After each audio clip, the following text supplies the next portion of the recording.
Kamusta po kayo? Bago po ang lahat, first things first.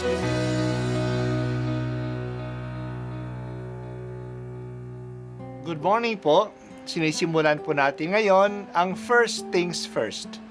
At dito po, tinatalakay natin sa unang bahagi ng umaga natin ay ang first readings na binabasa po sa banal na misa. Ito pong tinatalakay natin kasi madalas po kasi marami na tayong alam tungkol sa gospel readings. Pero konti po ang nagsasalita sa first readings. Pero ang first readings, bahagi din po yan ng Biblia, ng banal na kasulatan.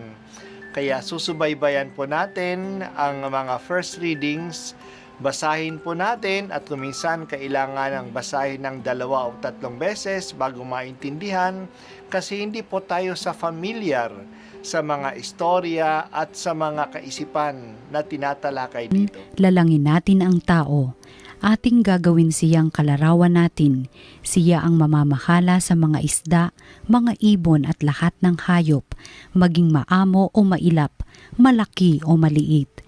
Nilalang nga ng Diyos ang tao ayon sa kanyang larawan.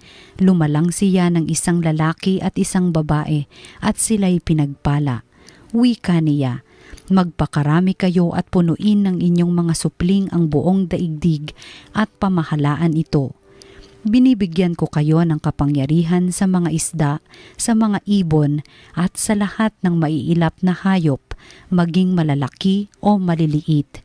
Bibigyan ko rin kayo ng lahat ng uri ng butil at mga bungang kahoy na inyong makakain. Ang lahat ng halamang luntian ay ibibigay ko naman sa maiilap na hayop, malaki man o maliit, at sa lahat ng mga ibon. At ito nga ang nangyari. Pinagmasdan ng Diyos ang lahat niyang ginawa at lubos siyang nasiyahan. Dumaan ang gabi at sumapit ang umaga. Ito ang ika-6 na araw. Gayon nilikha ng Diyos ang lupa, ang langit at ang lahat ng bagay na naroroon. Sa loob ng 6 na araw, tinapos niyang likhain ang lahat ng ito at siya'y nagpahinga sa 7 araw. Pinagpala niya ang 7 araw at itinangi, sapagkat sa araw na ito siya nagpahinga matapos likhain ang lahat. Ang salita ng Diyos. Ngayong araw, May 1, ay Labor Day sa maraming bansa. Pinagtutuunan ng pansin sa araw na ito ang mga manggagawa at ang lakas ng paggawa. Sa simbahan, ngayong araw ay kapista ni San Jose, isang manggagawa. Siya ay isang karpintero. Sinuportahan niya ang banal na mag-anak sa pamamagitan ng kanyang trabaho bilang isang karpintero. Maaring tinuruan din niya si Jesus na magkarpintero, kaya ang anak ng Diyos ay isa ring manggagawa. Kaya sa araw na ito, ipinapahalagahan ng simbahan ang dangal ng paggawa, the dignity of labor.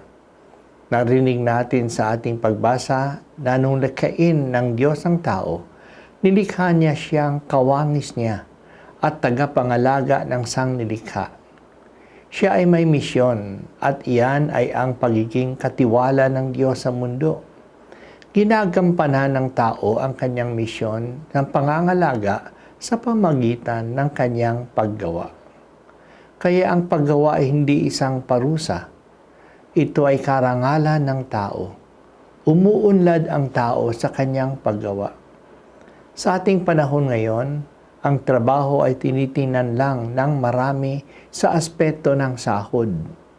Totoo naman, kailangan kasi na kumita ang maraming tao para sa kanilang hanapbuhay at sila'y kumikita sa pamamagitan ng kanilang trabaho. Pero ang trabaho ay higit pa kaysa sweldo. Sa ating pagtrabaho, nagkakaroon ng kabuluhan ang buhay natin. Tumataas ang ating dangal at pagkatao dahil sa ating trabaho. We feel useful because of the work that we do. Sa trabaho din, napapanday ang maraming mga relationships natin. Dito tayo nagkakaroon ng maraming kakilala at kaibigan. Dahil dito, kawawa ang mga walang trabaho. wala lang silang pagkakakitaan, bumababa pa ang kanilang tingin sa kanilang sarili at kumikitid ang kanilang mundo kung wala silang trabaho. Totoo na mahalaga ang trabaho, pero hindi lang ito mahalaga sa buhay. Kaya mayroon tayong araw ng pagpapahinga. Ang Diyos mismo ay gumawa, nagtrabaho ang Diyos, pero nagpahinga din siya. Para sa mga Israelita, ang araw ng pagpapahinga ay ang araw ng Sabado. Ito ay ang kanilang Sabbath day. Para sa ating mga Kristiyano, ito ay ating araw ng linggo. Sa araw na ito, pinapaabot sa atin na mahalaga din ng Diyos at ang ating pakikipugnay sa Kanya. Kaya kailangan natin siyang sambahin. Kaya nga sa araw ng linggo, yan ay araw din ng pagsisimba natin, pagpapahalaga sa Diyos, pagpapasalamat sa Kanya. Mahalaga din ang ating relasyon sa ating pamilya. Kaya ito'y family day. Tumigil muna sa trabaho upang magbigay ng panahon sa pamilya. Kailangan din ang pagpamahinga upang ma-recharge tayo muli. Kaya habang kinikilala natin ang karangalan at pangangailangan natin ng trabaho, hindi lang tayo nagpapaalipin sa trabaho. Kaya tulad ng Diyos, nagbibigay din tayo ng puwang sa ating paggawa, sa ating trabaho, upang bigyang halaga rin ang Diyos, ang pamilya, at ang ating pagpapahinga. Salamat o Diyos sa aming trabaho. Ang trabaho ay isang biyaya na dapat naming gamitin ng maayos. Sana po lumago ang aming pagkatao sa pamagitan ng aming paggawa. San Jose na Manggagawa, ipanalangin mo kami.